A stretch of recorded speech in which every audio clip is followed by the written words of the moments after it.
All right. Thank you all for joining us today. We're excited to talk to you a little bit more about the Child Care Provider Expansion Initiative with some updates on information that we have for you.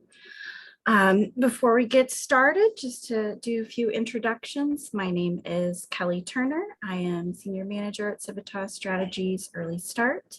I am joined by two other team members, Gary and Latasha. If you would like to go ahead and introduce yourselves as well. Go ahead, Latasha. You can go first. Thank you. Good morning, everyone. I am Latasha DeVos, a senior consultant with Civitas Strategies Early Start. And I'm Gary Romano, President and CEO of Civitas Strategies Early Start. Glad to be here today and talking about such an exciting program. Absolutely. Thank you, guys. We are very excited to talk with you all today. And again, we'll talk a little bit more today about the application process than we have discussed in previous informational sessions. So we do have a brief presentation to share with you, and we do ask that you please put yourselves on mute during this time so that everybody can hear the information being shared. You're more than welcome to drop any questions that you have into the chat throughout the presentation, and we will also have an opportunity to do live question and answer sessions after the presentation.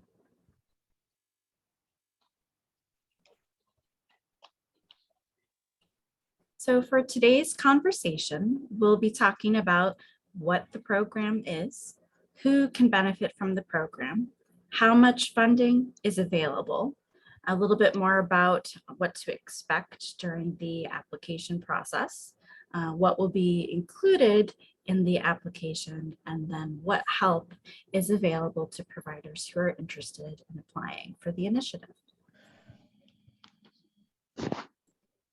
To give a little bit of background for those of you who may not be familiar with the program at this time, direct provider funding is part of a $75 million initiative to increase access to childcare throughout the state. Thanks for muting. Funding is available for new and expanding providers. We'll talk a little bit more about the details for eligibility in a few slides. The Child Care Provider Expansion Initiative will provide funding specifically for childcare businesses that are creating new capacity. This can be through expansion of their existing business or opening of a new business. Timing-wise, the key here is that the new capacity is being created on or after March 1st, 2022. This is an innovative program, as Gary mentioned, super exciting, that will help to improve access to high quality childcare throughout the state of Texas. This is especially important right now with Texas creating jobs at record setting rates and families really needing care, increased access to care to be able to return to or remain in the workforce. So funding is designed to help offset costs that providers would incur as they prepare to open or expand their childcare business, and will provide additional support during the initial stages of program launch. So what we're really excited about here is that this funding opportunity is going to give many providers that boost that they need to be able to offset some of those costs and bring additional care capacity to the state. As we all know, TWC has been working very hard to bring millions of dollars to childcare providers throughout the state through recent funding initiatives. And the Child Care Provider Expansion Initiative continues this funding of childcare businesses that began with the Child Care Relief Fund in 2021. So in 2021, the Child Care Relief Fund provided funding for providers who were registered by May 1st, 2021.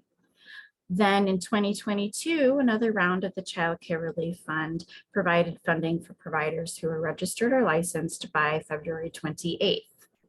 So when we move on to the Child Care Provider Expansion Initiative, we're now talking about providers who are creating new capacity on or after March 1st, 2022. So this could be through expansion of existing childcare businesses, creation of brand new businesses, or expanding by creating additional locations for your childcare business on or after March 1st. In addition to creating new capacity on or after March 1st, funding is available for providers who also meet one of the following criteria. And again, providers must only meet one of the following criteria. It's not a requirement to meet all three. First, providers creating capacity on or after March 1st, 2022, who are located in a predefined childcare desert. We'll talk a little bit more about what this means shortly, and you can find a list of childcare deserts on childcare.texas.gov. If you go to the top of that page, there's an expansion initiative tab where you can find that list. Another way that providers who are creating new capacity can qualify is by operating in a documented partnership with an employer or consortium of employers to meet the childcare needs of their workforce. And again, we'll discuss more details about that further along in the presentation. And then providers who are increasing their capacity to serve infant care, so children between 0 to 17 months, and that new capacity happening on or after March 1st will also be eligible to apply. As you can see, there are a good number of groups of people in the state who are going to benefit from this exciting funding opportunity, first and foremost being home and center-based providers. Again, this funding is for eligible, new, or expanding childcare providers who are increasing their capacity on or after March 1st, 2022. There are a number of providers who may be ready to increase their capacity or take that leap to open a new location or even start a brand new business. But some examples of providers who may specifically benefit from this would include home-based providers who are looking to change their provider type. This could include listed homes becoming registered homes becoming licensed homes, or even licensed homes now becoming licensed centers. Also, providers who are located near businesses that need additional access to childcare. So you want to look at businesses with large footprints, those that are located in rural areas where childcare may be scarce. Companies that have multiple branches that might be interested in offering some retention strategies to their employees, and those that have high turnover as well.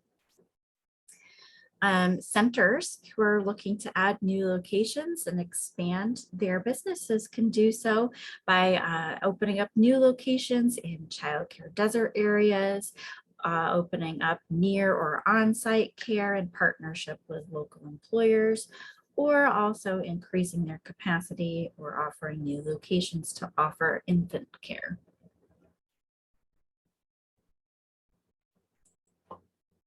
Texas employers can also benefit from this funding. This is a great opportunity, as I mentioned just a moment ago, to take advantage of this opportunity for hiring and retention purposes, which is more important now than in recent years. For many parents and caregivers, as we know, access to care is a barrier for returning to the workforce, whether it be full-time or returning at all. So this is a fantastic opportunity for Texas state employers. Some examples of employers in the nation who offer employer-sponsored childcare include Recursion Pharmaceuticals in Salt Lake City, Adobe in San Jose, California, Public Supermarkets in Lakeland, Florida, Arkansas Children's Hospital in Little Rock, and then Meridian Health in Neptune, New Jersey. Some examples of employers that specifically may wish to consider partnering with local providers to offer this benefit to their employees would include companies that have large footprints, as we mentioned just a moment ago. This might be hospitals, universities, manufacturing companies, or school districts. Also, companies who are located in rural areas, again, where childcare may be scarce. So groups of businesses located in shopping plazas, for example, businesses that are in childcare providers, rather, who are in close proximity to multiple small businesses that might wish to partner together to provide care access to their employees. Those with limited childcare options and also in the agricultural industry. Companies with multiple branches are one we mentioned a moment ago as well. This might include grocery stores, banks, restaurants, or hotels, and of course, companies with high turnover rates, such as factories, skilled care facilities, those in the hospitality industry, or information technology.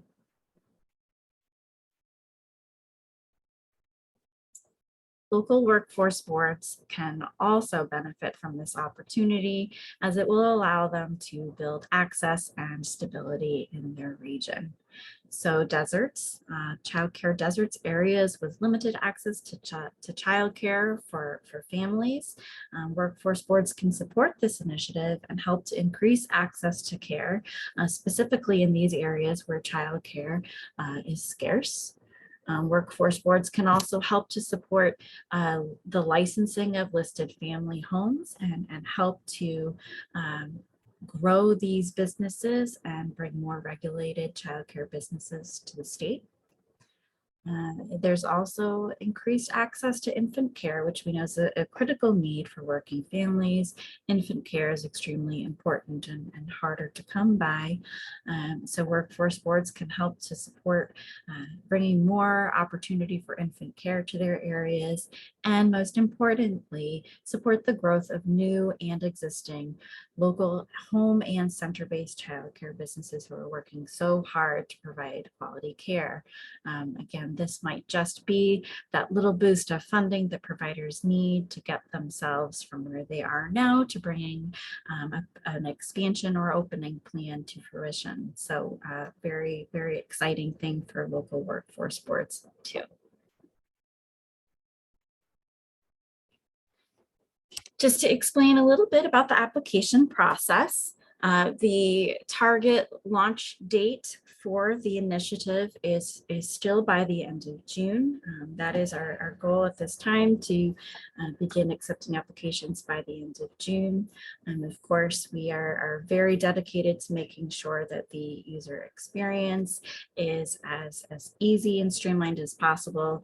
So, thank you all for your patience as we continue to work to bring you some wonderful opportunities to apply. Once applications open, providers will begin by submitting an online application. So this is going to include basic information about your current business, if you have one, or about yourself. This is going to include a business plan. There will be a template for this provided online as well. That business plan, just to explain, will be scored because we are looking for viable business plans to receive funding.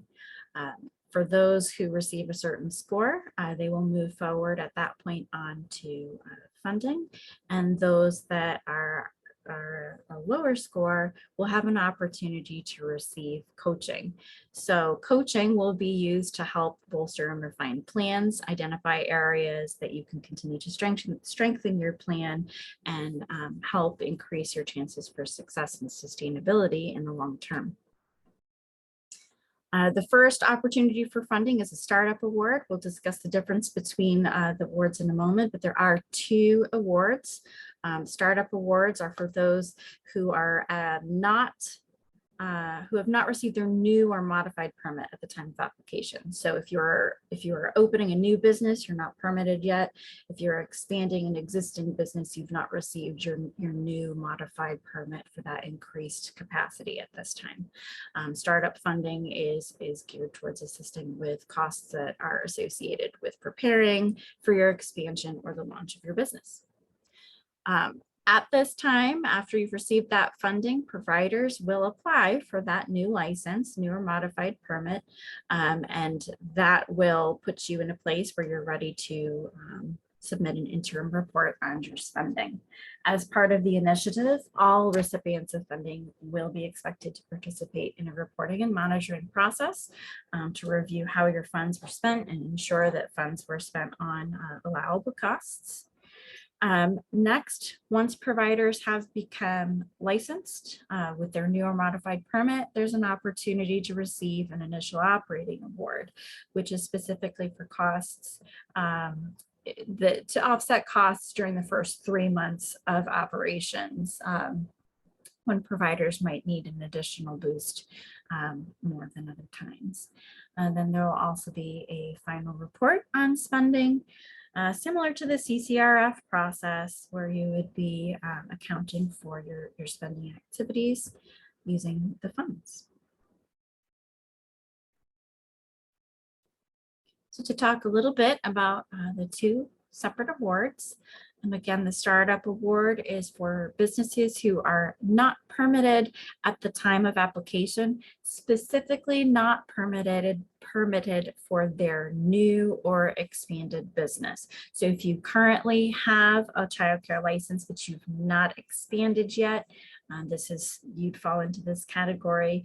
If you're opening a brand new business or new location, you would fall into this category as well, as long as you do not have that new or modified permit at the time of application. The Startup Award is for costs that are incurred during the preparations for a program launch. And providers who are eligible for the Startup Award can also receive initial operating award funding after they've received their new or modified permit. The initial operating award, as mentioned, is for those businesses that to receive after they have received their new or modified permit. So this is going to include providers who were who've expanded or opened a new business on or after March 1st. So if you have that license at the time of application, you'd still be eligible for the initial operating award. And then also providers who have received Startup Award funding. Once you've become licensed with your new modified permit, you would also be eligible for initial operating award funding. The goal of this funding here is to help with costs incurred during the first few months of operations.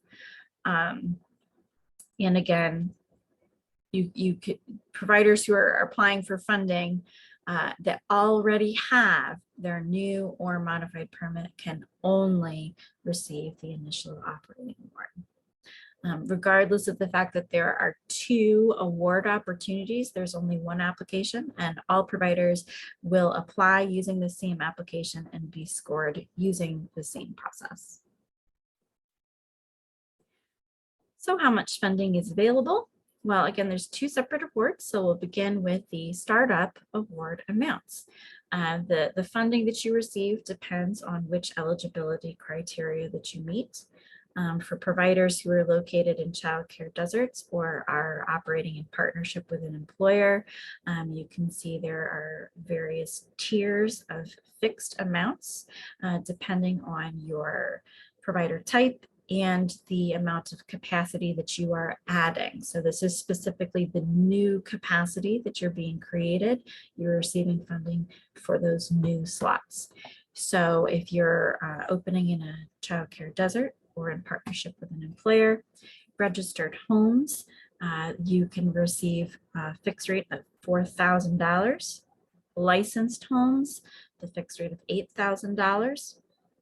And then licensed centers, it's between $15,000 to $75,000, depending on the amount of capacity that you're adding. Just throwing this in here, if you are one of those providers who's looking to change your provider type, so listed home turning into a registered home turning into licensed home, and so on and so forth, you do receive funding based on the type of provider that you are going to become. So a listed home becoming a registered home would be eligible for that $4,000. For providers who are also increasing capacity to provide new infant slots, that rate is calculated using the number of slots created multiplied by $2,000.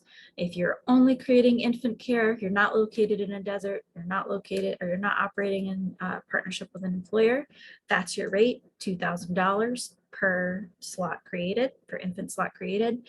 But if you are in a childcare desert or operating in partnership with an employer and increasing infant care, you would get the base rate added to the infant capacity. So we'll talk more about what that looks like a little bit later on.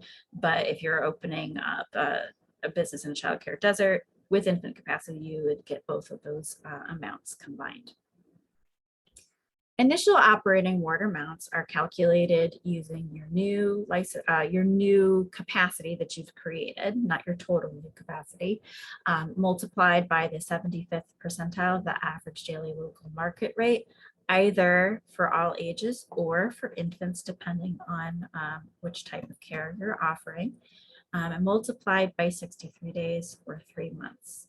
So childcare deserts and providers operating partnership with employers, you would receive your award based on your new capacity created multiplied by that 75th percentile of the average daily local market rate for all ages. And for those providing infant care only, it would be multiplied by that rate for infants. So a little bit more about what constitutes a childcare desert. Childcare desert is defined in Texas Labor Code as an area where the number of children younger than 6 years of age who have working parents is at least 3 times greater than the capacity of licensed child care providers in the area. Location zip code is what's used to determine childcare desert status. Businesses that are not located within a desert but are serving children who reside in a desert will not be eligible. Again, it's got to be that location zip code that we're going by. And you can see a list of these zip codes on www.childcare.texas.gov/childcare-expansion. So to give you an example of what this funding might look like for somebody who is creating some new capacity in a childcare desert, if we say we have a family childcare home that is opening a new business, brand new business to serve 12 children, and the business is located in a childcare desert. And for these purposes, we've used zip code 75057. A licensed home with up to 12 childcare slots would be eligible to receive $8,000. So in this case, that startup award would be $8,000 to help this provider get ready to open their childcare business. After they've become licensed, they receive their new license, they're ready to open and continue on forward, they would be eligible for their initial operating award, which is calculated by taking their 12 new slots that have been created. Since this is a new business, their full capacity is considered new capacity. So 12 new slots multiplied by $38.20, which is the 75th percentile of the local market rate for that area for all ages, multiplied by 63 days or 3 months. And that comes to a total of $28,879. So a provider in this scenario could expect to receive a total potential funding amount of $36,000, $36,879. Using an employer partnership as an example, first, employer partnerships must be operating in partnership with an employer, and this partnership must be documented by a written and signed agreement to offer care for the children of company employees as employee benefit. So looking at our example of what funding might look like in this type of scenario, let's say there's a provider opening a new licensed child care center to serve 20 children in Austin. So a child care center, a licensed child care center who's creating between 0 to 24 new slots can receive $15,000. So in this case, this provider's funding amount would be $15,000 for their startup award to help them get ready to open. Once they've become licensed, they're eligible for that initial operating award. So 20 new slots, because again, this is a new business, multiplied by $41.60, which is their 75th percentile of the local market rate for all ages in their area, multiplied by 63 days or 3 months, which would give them an initial operating award of $52,416.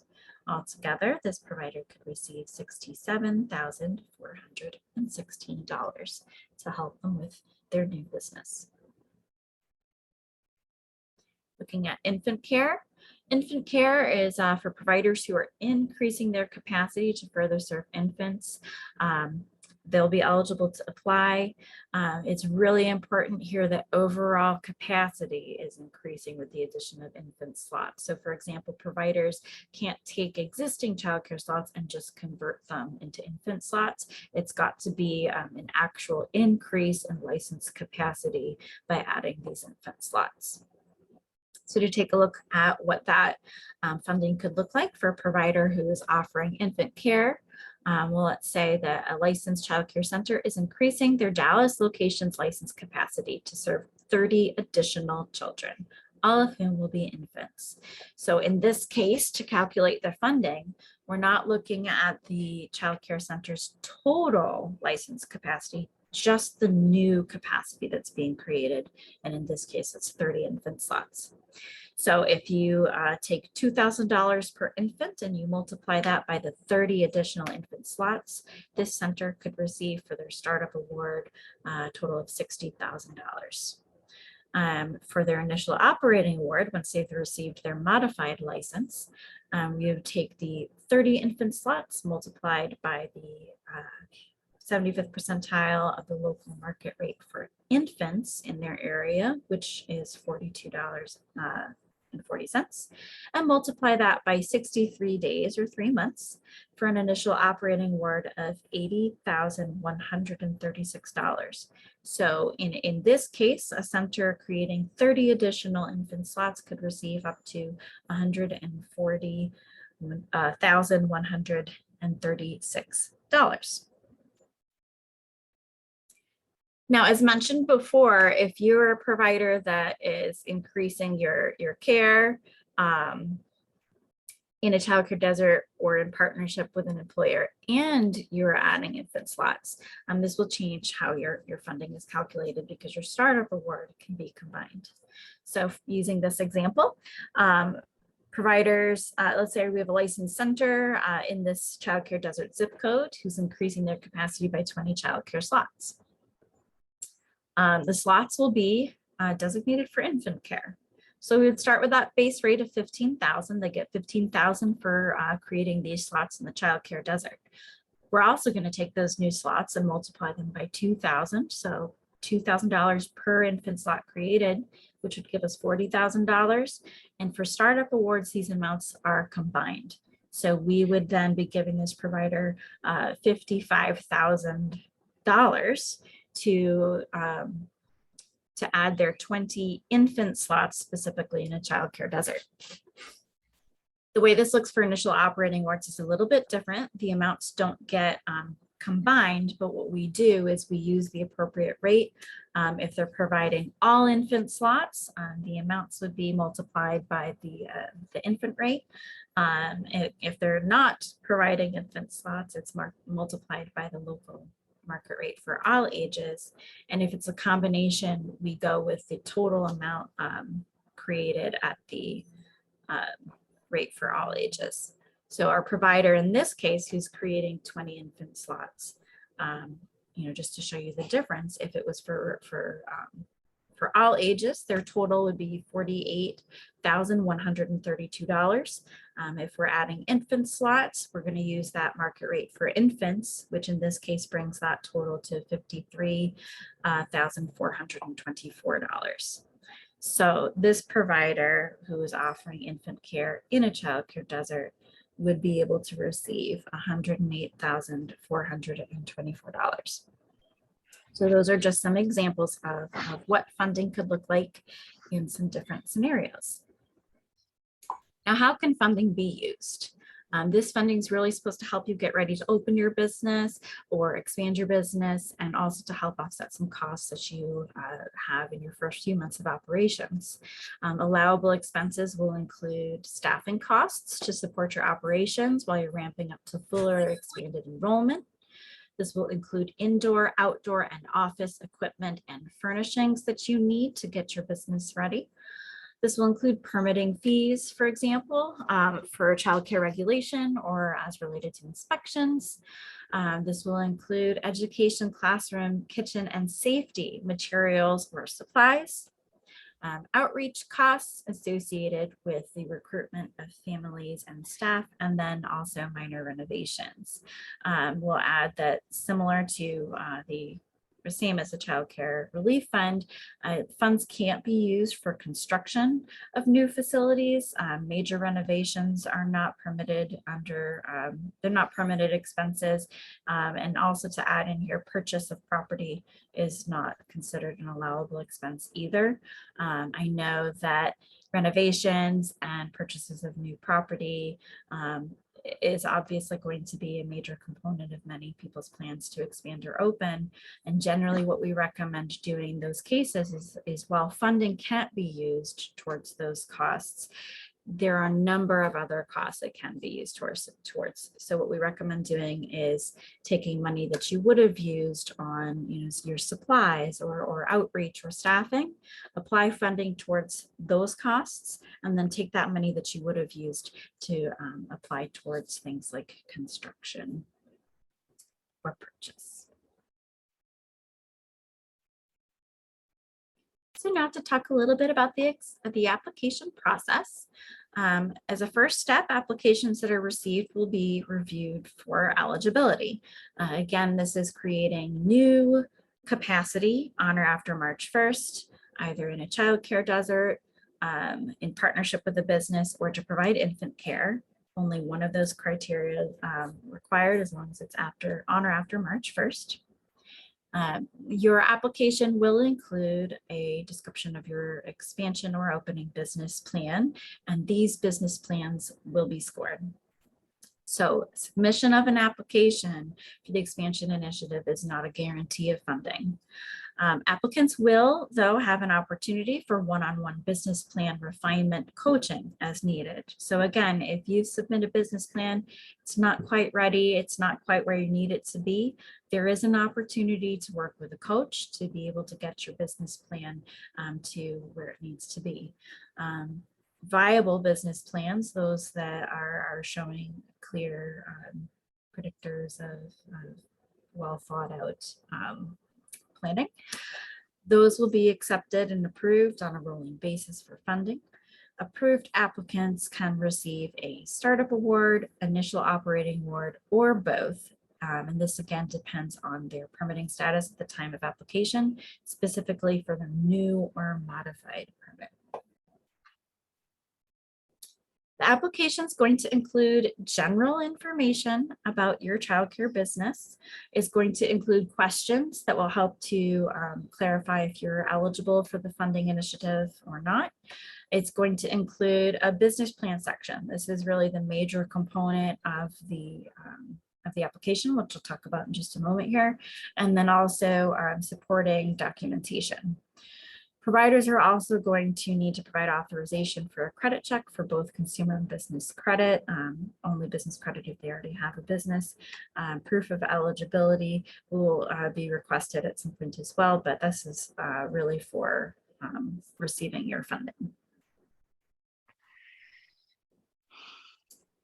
So to talk a little bit more about the business plan section, again, this is really the bulk of the application. We're really looking for the key elements to a viable business plan. This is important for scoring purposes, obviously, but it's also really just important for ensuring that you've developed a plan that is set up for success and sustainability as you expand or open your childcare business. So there will be a few sections. The first section is on experience. This is going to be specifically relating to the owner or director. We're looking at relevant experience. So this may be experience in early child care. This might be K through 12, business experience, any experience that's relevant to what you're looking to do here. Education included as well in that section, and also credentials. I will throw out there that if you are somebody that is planning to hire any staff that will help to kind of bolster this experience that you have under your belt, there's an opportunity later on in the personnel section to include information about staff that you'll be hiring there. So experience is really specifically owner and director experience that we're looking for. Market and location. Is a big chunk of the application. It's a really important piece of your expansion or opening business plan. We'll be asking questions about the geography, explanation of how you know that there is demand for care in the area that you are looking to open, and making sure that you understand the space needs that you will have as part of your opening or expansion. We'll also be looking at operations and personnel. So, is it clear how many staff you'll be needing and at what levels and types? And do you have a hiring plan thought out at this point? There will be a section on financials. We're going to be looking for if you've determined rates, and if those rates are based on a cost of care analysis. If you've got a budget developed for the first 6 months of operations, and a cash flow forecast for the first 12 months. All of this, of course, is in written form. So we've included in the application process as well an interview, which will give you the opportunity to discuss all the elements outlined in your business plan and provide further detail and explanation of the responses you've provided in the business plan section of your application. So to clarify what help is available for providers at different stages of the application process, before applying for the initiative, you have the opportunity to review a variety of resources on the childcare.texas.gov website. Right now, we have posted some frequently asked questions, and coming soon, there will be an application guide, which will walk you through the application process itself. There will be a developing your business plan guide. This is going to give you some key information on what we're looking for you to include in your business plan, as well as the actual questions that will be included on the application. So you will be able to see these questions in advance. We'll also be posting the scoring rubric and the scoring protocol that will be used to score business plans, so that providers who are applying have a very clear understanding of expectations or what we're looking for in that process, so they can prepare those answers. After you have applied, providers can receive up to 3 one-on-one business coaching sessions. And this is designed to help to refine your business plan or strengthen areas that were indicated during that scoring process that could use some more attention. And you'll continue to have access to resources available at childcare.texas.gov. During the funding process, there will be group coaching sessions held each month on key elements of developing your plan, strengthening your business, and plan implementation. So you will continue to receive support as you're moving through the licensing process and in those beginning stages of opening up your business. We are going to have some upcoming guides and resources specifically for new and expanded childcare businesses during that time as well.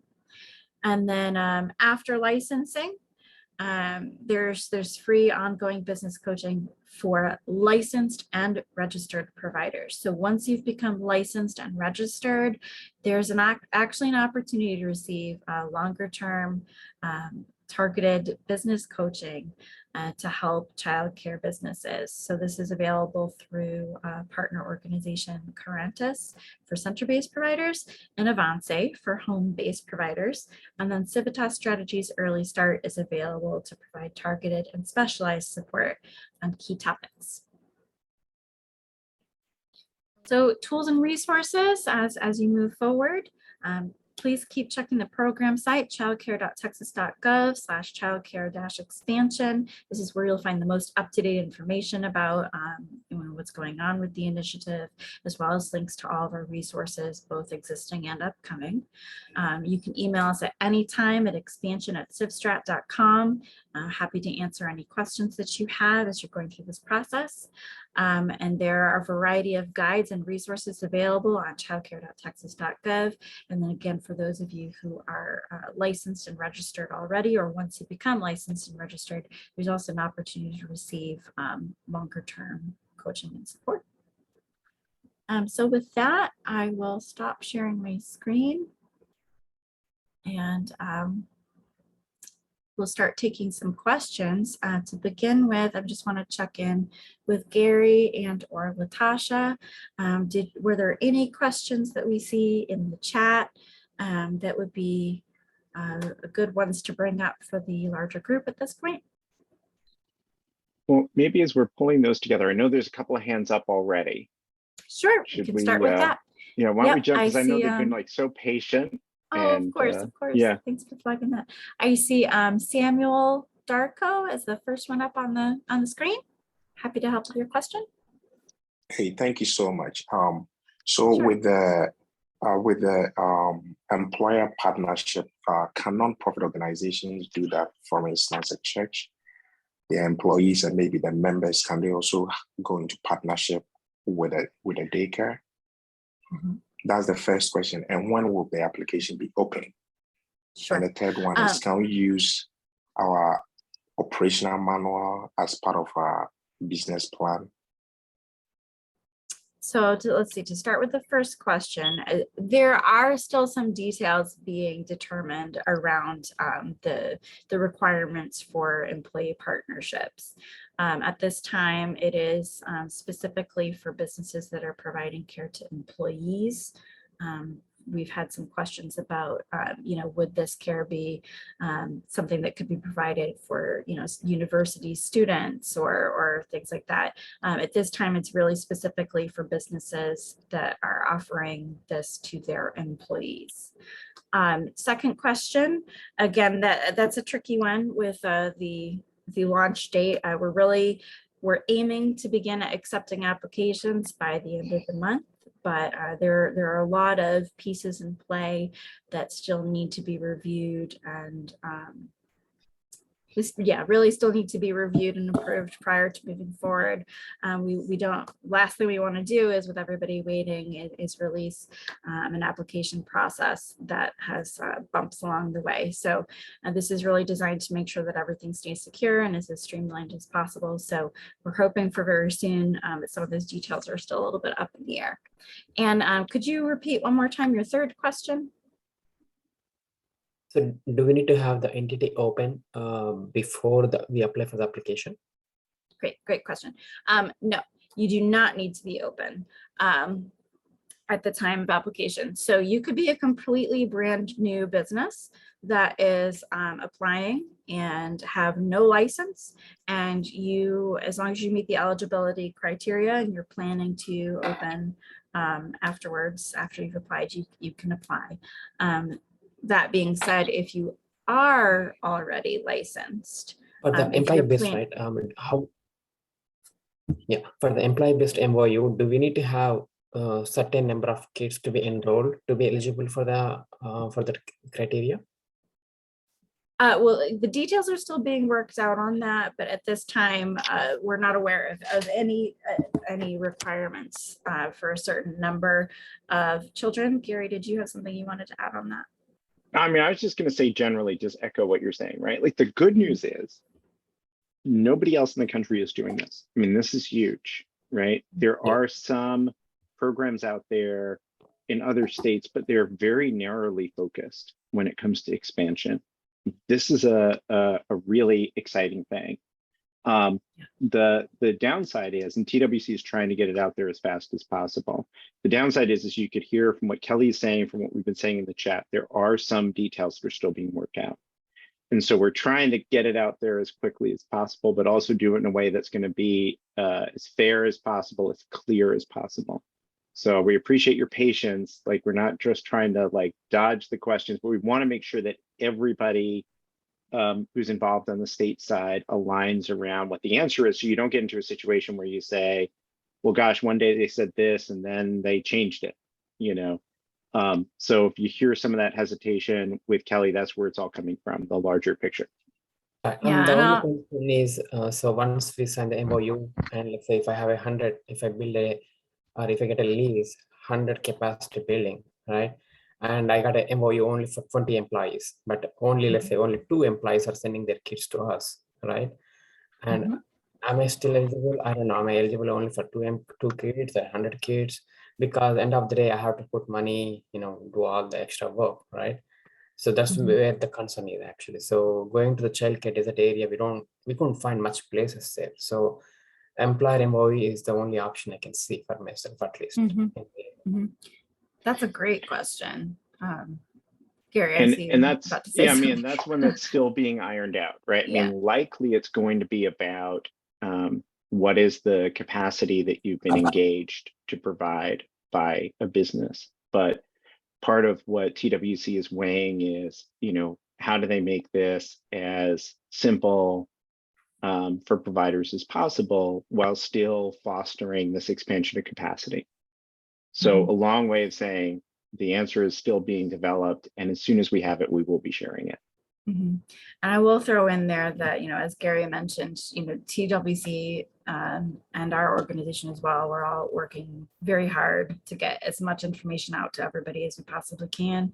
We're very aware of the fact that it becomes challenging to make your plans if you're not entirely certain when this funding will become available. So please know that we're very motivated to get everything that we possibly can to you as quickly as possible. And that the best place to go to get the most up-to-date information is going to be that website, childcare.texas.gov. One last question, Mhm. sorry. So Sure. the funding was allocated is only 75 million, right? For the expansion plan. How much funding is allocated for this?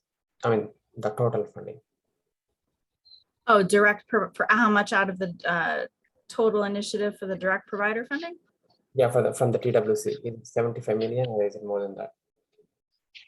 Carrie, do you have an answer on that one? On I'm the sorry, I how was answering much? one of the chat No, box. absolutely. I think we're looking at, you know, the exact amount of funding that's going to be shuffled out to providers directly. I mean, the entire allocation was 75 million, right? That TWC set aside for this program. In terms of the exact number that would be used for grants, I would have to find that out. That's Of fine. course, the overwhelming majority of that would be going out in grants, right? Like, I don't want to make it sound like, and 2 million will be left for grants. But I don't want to give you an exact number when I don't know specifically. Yeah, the reason I ask is what when we in the process of applying the or expanding, right? You know, if funds run out, if it's only 75 million, you know, what will happen? Like, you know, that's the question I have actually. Mhm. Yeah. That's So, a good you know, question. in terms of the grant itself, right? So when you're approved for a startup grant, right? Our plan has been, of course, like, you know, you're marking those funds, right? Now that you're approved, and then, you know, thinking forward about that initial operating grant as well, right? And what that would mean. So if you've been approved, right, we'd be earmarking the funds under the assumption that you'd be using it. You know, in terms of what if we get such an overwhelming response that all the funds run out? I think that would be something, certainly I couldn't make a determination for the state of Texas for what would happen there. But what I would say is, if you're eligible, apply, get in, right? It may not sound like a lot of money. It actually is when you think about the criteria and such that's involved and the steps along the way. I wouldn't hesitate. I wouldn't worry about what happens if it may run out. I would say, get in line, apply, and let's see how we can move forward from there. Mhm. Thanks. I know we've got a couple other people waiting here, so we'll move on to iPhone 12 Pro Max. You're next on the list here.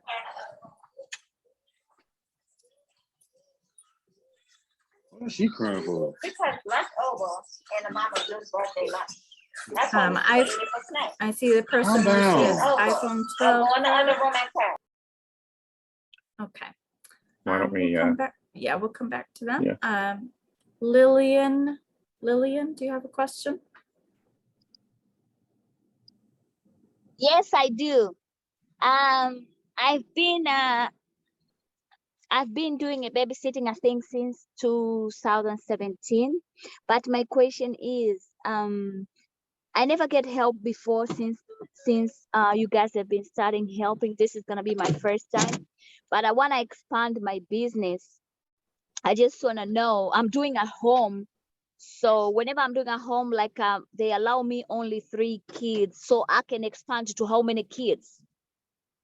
That will depend. It sounds like you may be, if you were to go to a registered home or a licensed home, it would depend on what's the maximum capacity for each of those categories. Or the maximum is 3, so I can go up to 6 or 8. It would depend which you're trying to become. So I think it's for registered is I think it's 6. Don't quote me on that. I'd have to check for sure, but I think it's 6 for registered, and I think it's 12 for licensed homes. Okay, so I can go up to 6, right? Well, I would check the licensing requirements specifically. You can look on childcare regulation for more information there, but it would be whatever is the maximum capacity for either a registered home or for a licensed home. Oh, okay, so if I go up to 6, and how many times we can get this help? Is just only one time, or we can get more than one time? It's one opportunity, one expansion or new opening of business. If you're opening multiple business, each business could apply, but it is a one-time funding opportunity. Oh, okay, so this time I can apply only once. Yes, there would be 2 awards associated with the application depending on where you are in the licensing process. So you could apply one time but receive 2 separate awards. Okay, what do you mean by those awards? What do we get on those awards? Yep, to clarify, there's 2 awards. There's a startup award for providers who are not licensed yet or who haven't updated their license. That funding is supposed to help providers with getting ready to expand or to open. And then the initial operating award comes after that new and modified permit. And that's supposed to be to help providers with their first few months of operations. But I have my permit already.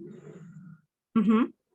Yeah, so Yeah. if you're expanding and you're going to switch, so if you're going to switch provider types and go to a new provider type, that would count as a new license. So you would be able to apply for startup funding. Oh, so I'm gonna go to a new license, you say? If you apply for a new license, you can apply. If you apply to expand, if you want to expand your business, you would need to apply for a new license. Do I have to, or it doesn't matter? If you would like to be eligible for the funding, you would need to be expanding and you would need a new license for that. A new license, not the one I have? Gary, did you have something you wanted to jump in with? I just saw you on. Yeah, I mean, at the end of the day, right, this is about expanding capacity. So if you're becoming a licensed provider, home provider, that would be considered expanded capacity. If you're, let's say, moving from serving X number of kids to now X plus 3 number of kids, that would be expanded capacity. Okay, but do I need to get any license? So I'm gonna be good where I am. So hearing your specific case, if you're expanding, you would have to be licensed, right? At the, for that initial operating award. Absolutely. So if you're not licensed now, you would need to be licensed. If you're increasing capacity, you'd need to be licensed for that new capacity. Okay, so at that time, you guys will tell me the procedures, right? Mhm. You will tell me the procedures when the fund will open, when the grant is open, right? Correct. Okay. Thanks Okay, so much. that's all I have. Thank you guys. Appreciate it. I'm waiting for the grant to be open. Absolutely. Thanks so much for your question. Mrs. Jones, I see you next on the list. Okay, perfect. I have to get off at 11, so I'm going to try to run through these really Oh, quick. sure. Thanks so much. I know that you all said that we don't necessarily have to be licensed before applying, but do we have to have any specifics like certifications from child care license before we apply? No, most of what we're going to be Okay. looking at is going to be what's included in your plan, your business plan to open your new business. Mhm. Okay, and then to follow up with that, we don't necessarily have to have our building yet either. It's just the business plan. It's going to be what you guys are looking at, correct? We don't have to have our actual building yet. You don't have to Correct, have it but- yet. That's correct. Okay. Go ahead, Okay, But the and Gary. more specificity you could have, the better, right? Okay, because So, I have a yeah. building that I'm looking at, but I haven't exactly signed the lease. But I do have all of the specifications of the building, so I will be able to kind of fill in things on my business Yep. plan according to that building. That's right. Now, if you're talking, what is considered minor renovations? Because I know that we're going to have to add some doors, maybe add some walls, cut down some walls. So would that be considered minor renovations as well? A lot of it's going to be really dependent on specific situations. There's a little bit more guidance provided in our FAQs about what constitutes renovations versus major construction, but generally anything that's a structural change is going to be considered construction and not a minor renovation. Okay. But there's more detail in the FAQs on the childcare.texas.gov website. Okay, I'll take a look at that. And my last question is, if we're not licensed yet, then how is the capacity determined? I think Sam may have touched on it, but I couldn't really quite get it. So I was trying to clarify. Sure. It will have to do with what you're intending to become. So if you're intending to become a registered childcare home, you'll have certain options there for your capacity. If you're looking to become a licensed center, there's a range of capacity amounts that you would be able to include there. So it really depends on what you're intending to do, and that would be something that you would be able to outline in the business plan portion of your application. Okay, because I'm looking to at least do 75 to 100. So we don't necessarily have to have the license yet for that capacity, but it's just our intent. That's correct. Yes. Okay. All right. Perfect. Thank you so much. I appreciate you all. You have a great day. Absolutely. You as well. Thank you. John, I see John. I'm sorry, Kelly. John. I received a question earlier from Sam, and he sent it through chat, so I want to make sure we can answer it. Sam is expanding in a school district property and wants to know if that qualifies as an employer partnership because children of some of the staff of the school will be attending. Has there been a ruling on like school district locations and if they will qualify? Again, as Gary mentioned, we're doing a lot to figure out the exact details of employer partnerships. But at this time, school districts would just need to follow whatever's the decision on the general requirements for employer partnerships. Okay, so thank you for hosting this. One of the primary questions that I have is, I'm in the process of starting an after-school program that will provide, we're in a contract with the district. We will provide childcare for the employees of the school, teachers and other staff, all the employees. And it seems like it's a little unclear whether or not we will be able to be qualified for this, being that it doesn't actually use that terminology. So is there any information about that? Sure. What I can say about the employer partnerships is that, if you're an entity that is regulated, so licensed or registered through child care regulation, and you're intending to provide care specifically for employees of a business or group of businesses, there is definitely a possibility of being eligible as long as you're going to meet what we eventually determine to be the specific requirements. So at this time, we're not sure that there's going to be any requirements for offering a particular amount of your capacity to businesses specifically, or a number of slots or anything like this. The only thing that we have as a for sure requirement is going to be that there's a signed agreement, a signed service agreement between at least the two entities that states that you're in this partnership, that you'll be providing care for the employees of this business, and then when that start and end date of that agreement is. Okay, so as I said earlier, I'm in the process of getting a permit. So that would allow me to get both the startup and the second award, correct? Potentially, if you have your permit at the time of application for the new business or expanded business, then you would only be eligible for that initial operating award. If you don't have it yet, then you would be eligible for both. And the logic there is just that if you've already received your permit, that you've already gone through that process of preparations for opening. So the funding would be specifically just for the first few months of operations at that point. Okay, so without it being documented, because in my paperwork, I did fill out that I have applied, that it is an actual after-school program, which is an option to the HHS system. Should I fill out all this to be awarded the startup and the initial, and then I just may get denied because the after-school programs are not set up to do this? Or are they going to review this on a case-by-case basis and see that there is a contract, a documented contract between me and the school district and us providing childcare for their employees? And then they'll look at that and not necessarily that it is an after-school program. Yeah, really, I don't even know that that's included in the application. About it being an after-school program. What we see is, are you an existing business or are you a new business? New business. And right, so then that's in the application, and then it would include, what is your plan for your new business? If you have an operation ID already, you would be able to include that. But I don't think there would be any points taken off for being an after school program. It's just going to be those, capacity added on or after March 1st in one of those three categories. But all business plans are reviewed on an individual basis. And what I'll say for everybody is that, we have a really thorough review system in place at this point to ensure that we are trying to be really fair, and remembering that the goal here is to be increasing capacity of quality care across the state. So, in instances where there might be some questions, we will be collaborating with TWC to ensure that we're being fair and making sure that providers who are creating new capacity are getting the help they need to do it. Thank you, Kelly. One more question before I go.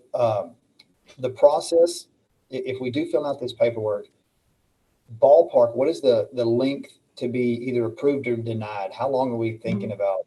Because you're going to open towards the end of June. You open towards the end of June. What are we looking at ballpark there? That's a great question. We are expecting at this point for applications that are coming in to get reviewed within 2 to 3 weeks. At that point, that scoring process is going to depend a little bit on, whether or not your plan is fully complete, if we need additional information, and then of course, making sure that we get that interview scheduled and what that timing will be. So if you have a plan that's come in and you've gone through and you've checked all of the boxes, you could get through approval, in a matter of weeks, at which point, once you've been approved, you can expect to receive your funding within 2 weeks. Just use one mute so we can hear him. All right. the only place where there's a little bit of difference is going to be if there are pieces of information that we need or things that we need to check on, if you need to go through some business plan refinement coaching. But I'm not expecting for that to take, much more than, again, a matter of weeks. And a lot of that's going to be provider driven. If you're somebody that says, I need another month before we meet again, then that will add a month to that process. If you're ready to fix parts of your plan and come back in a week, then that's a week extra, if that makes any sense. It does. Thank you all. Thank you so much. Absolutely. Thanks so much for coming. Vera Robinson. Yes, I'm here. Can you hear me? I can, yes. Okay. My question was, I know that y'all mentioned earlier about the funds couldn't be used to purchase a property, but what about like a lease term? If you're looking at leasing a new building, and I think Mrs. Jones asked the question about the renovations as well. What is classified as minor renovation and major renovations? Those are the only two questions I have. Sure. Well, first off, no, the funds can't be used for leasing. It's a little bit different from the Child Care Relief Fund as well, in that I believe rent is not included as an allowable expense. However, we've received this question a good bit, and what we really recommend that providers do is take a look at that allowable expense list and find some of those large chunks of costs you might have, say a large amount of equipment or supplies that you need to buy in the early stages, or you may have, payrolls, another really good one to look at. Staffing costs are covered. So if you can take really larger, expensive items and apply funding toward that, you can then reallocate funding that you would have used for those costs and apply them to things that aren't covered, such as a lease. So that is a great point. Do you mind reminding me of your second question? It was just, and I think y'all answered it already. I was just trying to see what was classified as, minor renovations or major renovations. Sure. And I'll add on to that, with construction, there are some areas that can be really dependent on the specific details. If somebody says I'm patching a wall, it could be a small hole in the wall, or patching a wall could be somebody's hopefully not, but blasted through your wall and there's structural repair that needs to happen. So it's dependent on your individual situation, but again, it's generally structural changes are what we would be considering major renovation or construction. And there's a little bit more detail on that and what constitutes that and those federal requirements on the FAQs on the website. Okay, thank you. Absolutely, thank you. Sean? Yes, ma'am, I'm here. Hello. Hi, good morning, everyone. Okay, my questions are kind of sort of like some people have already asked.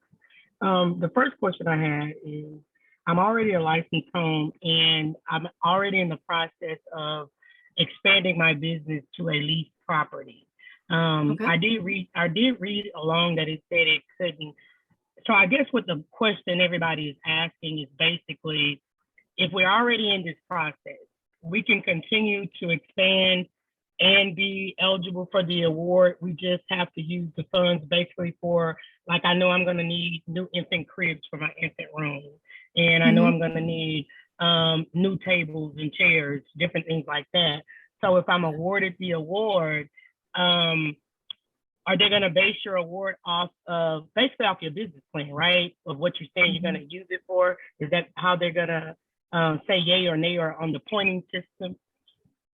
Yes, actually, that's a good question as well, because I don't think we specified too that things like what type of business that it is that you're creating, or which of those categories that you may fall into is not really what we're looking for as far as determining your funding. Those things are it's good information for us to have, but really what we're looking for in the key elements of your business plan is, is it a well thought out plan that looks like it will be successful?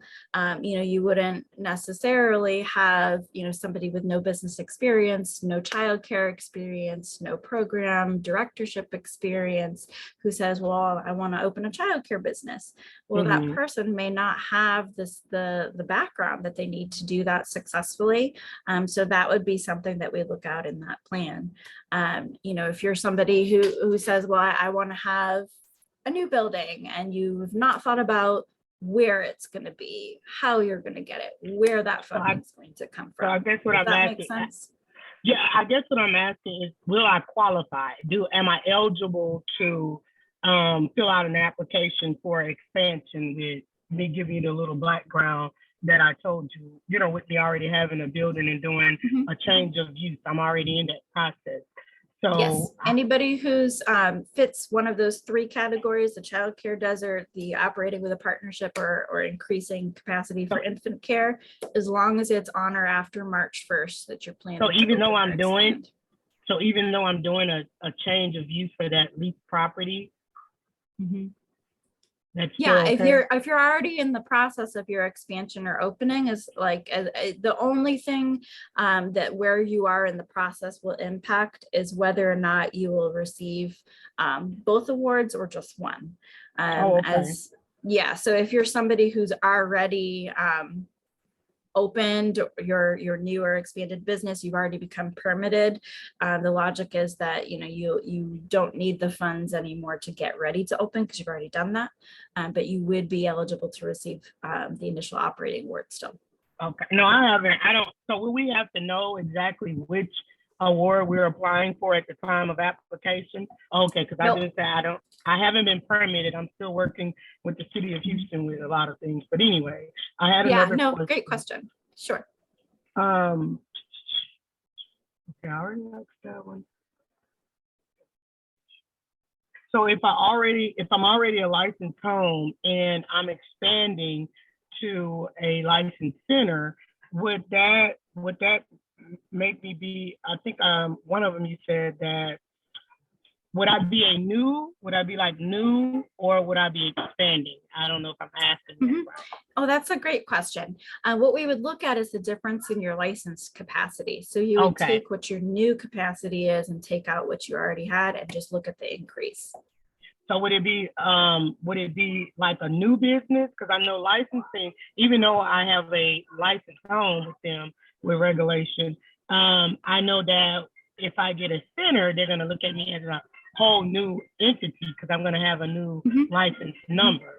So with y'all, I know the two awards are based on if you're new or if you're existing and just expanding. My expansion, I have to become new in order to expand. So would that work for both awards, or would I only be qualified for one award? That's a great question. It's something that there's been a little bit of confusion on. You can actually, whether you're new or expanding, be eligible for both awards. The key factor is going to be, do you have the new or modified permit for your expansion at the time that you apply? So it's just really where you are in the stage of expanding or opening that will dictate whether you are eligible for both awards or just one. Okay, so really you don't have to be licensed or have any of that. It's just you don't have to have any full licenses before you do your application. Correct. Okay, gotcha. All right, well that's it. I'm sorry I had so many questions. Oh no, absolutely. That's what we're here for. I know. I didn't know whether to apply or not. So now I'm glad I did come to the meeting today. Well, I'm glad to hear that. Great. Moving down the line, Connie's iPhone.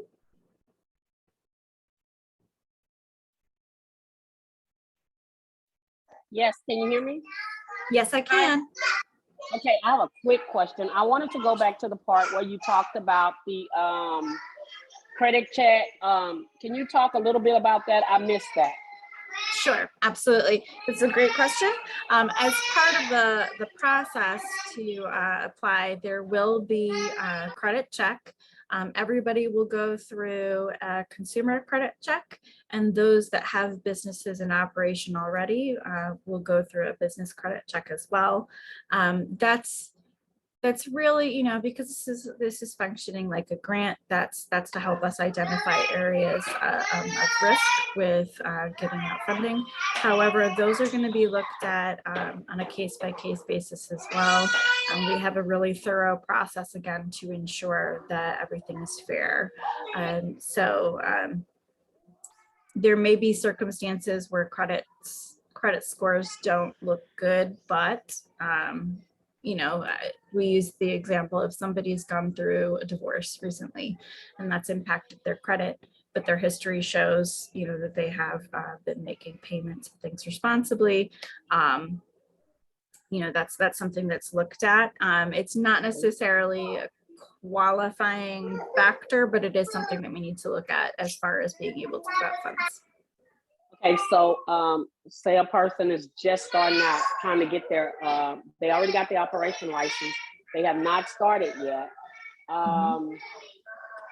Would that be a priority for them, even if they may have like you say, a little bit of something smear on their credit? Would they look at that as a factor, because it is a new facility? We would look at it, but that's the thing, Okay. is it's going to be looked at as an individual case basis. So if it's a new facility and that's the reason there's a lower credit score, that's going to be seen automatically. So yeah, I wouldn't worry about that. Okay, all right, thank you. Absolutely. Felicia Jones. Hi there, sorry. Can you guys hear me? Yes, I can. So can you explain a little more on the partnership agreement? How does that work, and what type of documentation do you guys need? Are you going to be looking for as it relates to the partnerships? And I guess my question is this: if we have a company that's, because we're not in the desert area, but we do have a company that's it's an oil and gas company, and they have an excess of 150 employees, and they're willing to partner with us to allow us to offer childcare services to their staff. What criteria is needed in order to specify them as a partnership or employee Great partner? Question. Absolutely, great question. There are some specifics that are still being worked out, and again, we're hoping to have that information very soon. But the big factor we're looking here is basically what you just said, is having an agreement like you have in writing. And that's really what we're going to be looking for is you say you have this partnership. Do you have a signed agreement showing that this business also agrees to this partnership? And again, to clarify, if you have an employer partnership, you do not need to be located in a childcare desert, and you do not need to be offering infant care, just one of the 3 criteria. Oh, perfect. Okay, I forgot about the infant part of it. So thank you so much, and I appreciate that. So it's just a mere write-up between the employee and myself. Yes, and if there are any particular details that come up as far as requirements for what a partnership must involve, that will be posted soon to the website once we get all of that information reviewed and approved. Thank you so kindly. I appreciate it. Absolutely. Beverly Eastwood.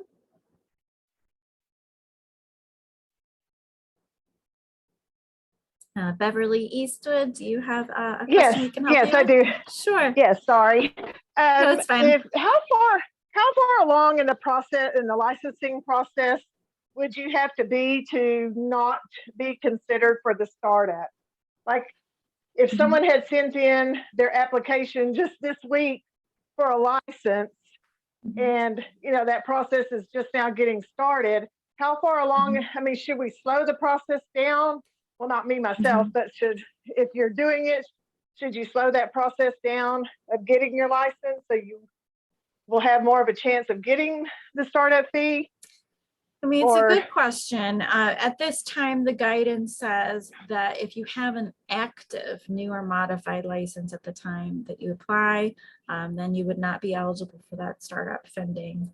I mean, it's kind of hard to say because timing's really going to be personal to a business as far as what is the best choice for you. But yes, if you had an active license at the time of application, then you would only be eligible for that initial operating loan.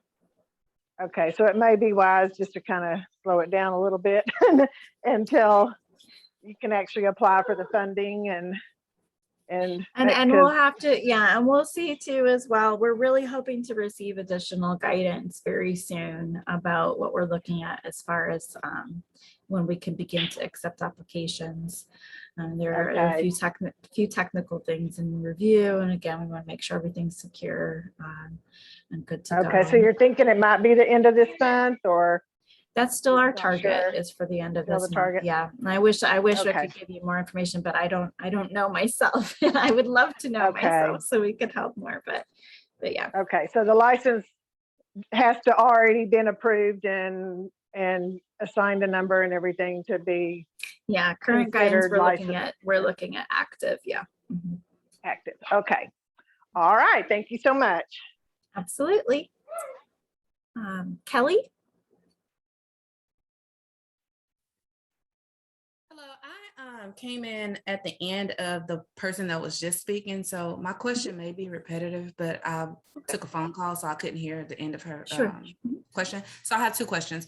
The first question is, you guys said that you cannot have an active license at the time of application, right? So I already have a location, and so I'm getting all my other permits, inspections done to apply for the licensing application, right? So at the time of the application, if you guys have the application available at the end of this month and I apply for I do my application, but then shortly after I apply for my licensing application, does that exclude me from the startup costs? Because technically at the time of application, I had not applied yet for my licensing application. That's the first question. No, we're gonna look specifically at the date that you applied. Okay.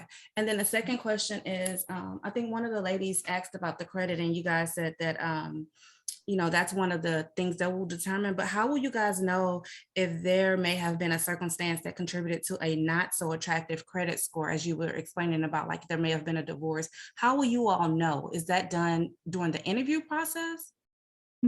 Yeah, if there are any questions, they can be addressed during the interview. We really want that interview process also to be an opportunity for providers to give, basically any explanations or additional information that would help us determine, fairly whether or not your plan is viable. So yes, during the interview. Okay, thank you so much. Sure. Al? Oh. Where did Al go? Hey, everybody. Oh, Okay, good morning. Good morning. So our position, and I'm just curious as to how funding will work for us, is we are in the process right now of trying to secure a building to open a second location. We do have a large operation. We also focus on children with special needs. And so we are going to be opening that second location out of town. However, at this time, this moment, we're at a point where all we've done is we've identified a building that we have interest in, and we're going through the process to make a determination as to whether this is the right location for us to purchase and remodel. The purpose of these funds will be to help us with the startup cost of the new operation. So, but again, at this point today, right now, it could be that this deal falls through.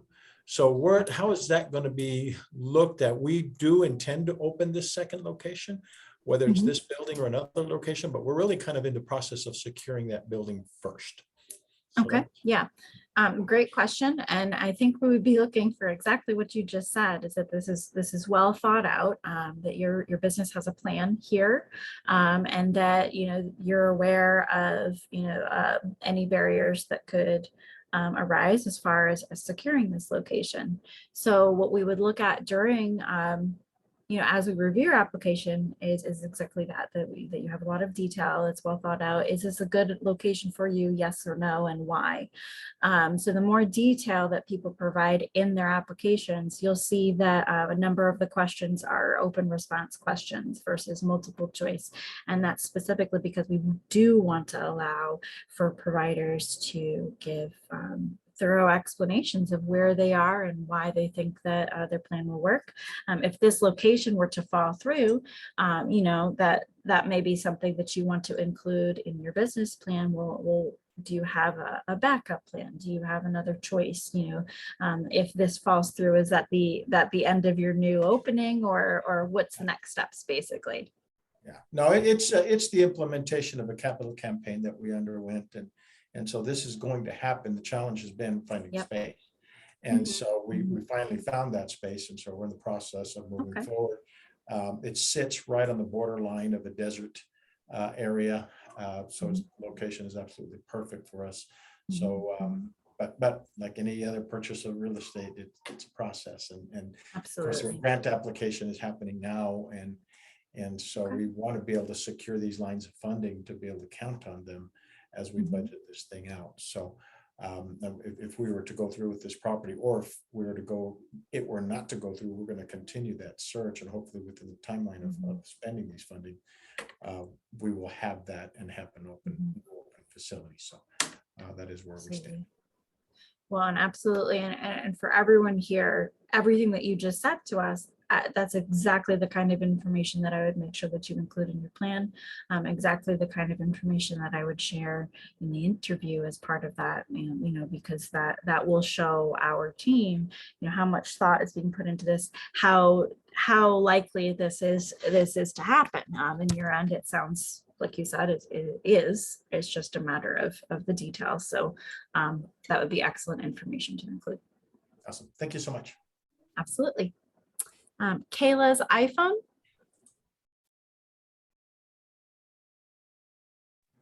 Hi, I think, I'm not really sure. I came in kind of toward maybe a couple of people ahead of the guy that just spoke, and maybe someone has already answered this question, but similar to kind of what he just asked, I'm in a home daycare. However, I'm going to rent a home. And so therefore I'm getting ready to kind of move around and get a better space because I need it. Could that be something that I could use the monies for? Because I'm in the process of working with my realtor at the time, but I've been in business for like 17 years existing. So how would that? So are you saying specifically for the space itself? Yes. So generally, so the way that and I'm not sure if I clarified with everyone before, but it's actually the construction piece and some of that purchase pieces. These are federal requirements for the use of funds. So purchase of property, major construction on property and renovations on property, leasing of property is not allowable as far as using the funds. But again, we really strongly recommend that as part of your developing your business plan, the providers take a look at that list of what's considered an allowable expense, and that is up on the website right now. And think to yourself, like, what are some of the larger chunks of expenses that you could use this funding towards, and potentially free up funding to use for other areas that are not considered allowable expenses. Thank you. Absolutely. Sweet Start. Yes, my question is, if we are existing, but we are wanting to expand our capacity and partner, we're not in a desert area, so we want to partner with a business to offer some of our expanded spots to their employees, those new spots that are available. Would we qualify if we already have a center? Can you explain one more time? One more time. So if we are an existing center and we're going to apply for a modified permit to expand spots, but we're not in a desert area, would we qualify? In that case, it would have to be either in partnership with an employer to offer care or to offer additional infant spots. Gotcha. I have another question. You may not know the answer, but are you guys aware of any infant only centers? That is a good question. I'm not sure. Honestly, I'm not sure about that. Okay. We have a great wait list right now for infants. And so we are kind of thinking about an infant only center. But that's just kind of some of the thoughts that we're having. Okay. because And that in is a that great case, need for us. absolutely. And in that case, if you were increasing capacity to serve infants, that would be, you'd be eligible to apply. Gotcha. Okay, thank you. Absolutely. Thank you all for being patient. I see 2 questions. We'll get to 2 last questions. We'll start with Ari Gandhi, and then we'll go to Miranda H. Okay, are you able to hear me? Yes, I am. Okay, so my question is, depending on if you are a partnership or a LLC or whatever, how do you determine whose credit you are using for that part of the rubric? Very great question. What we would do is we'd look at who has that majority position in the partnership, and we would go for the credit of the majority position holder. In the chances that there's a tie, we would do everybody who's kind of at that top position. So if it's a 50-50 split, it would be both partners. If it's an 80-20, it would be whoever holds 80. Does that answer your question? Yeah, absolutely. Thank you so much for that. Great. And I will, before we get to Miranda H, this is going to be our last question. I know we're 30 minutes over, but for anybody who didn't get to answer, 2 avenues of continued support. Number 1, you can email us at expansion@civstrat.com. We have people asking questions or answering questions there daily. So those questions were getting answered very quickly. And also we're having another one of these sessions where we're going to give the same session on Tuesday. And you can find information about that session on childcare.texas.gov by going up to that expansion tab. So last question, Miranda H. Hi, Kelly. Hello. Okay, what I'm wondering is, okay, my permit is pretty much coming in the mail for my registered home. Yay, me. Hooray. Okay. So I'm gonna apply for the initial startup because, of course, the initial operating, I've already passed the starting. So when in a month's time, you should have called the day. I'm sorry, continue. It's fine. In a month's time, I'm probably, I'll go ahead and apply for my licensed home, just to get some more money in. So is there a limit to how many times we can apply, or is it just per permit? Do you understand what I'm saying? I think so. Do you have 2 locations? No, I have one home. I've already been permitted for my registered home. Okay. But I'm going to apply for my licensed home. Oh, I see. Oh, that's a really good question. I'd have to look in at that, but I think in theory you'd be able to apply for both, because what we're doing here is that we're going by new capacity. So if you increased your capacity by becoming a registered home already and you applied now, you would be eligible for that initial operating award for the amount of capacity that you've created. But if you then do it again, I mean, that's continued growth of capacity.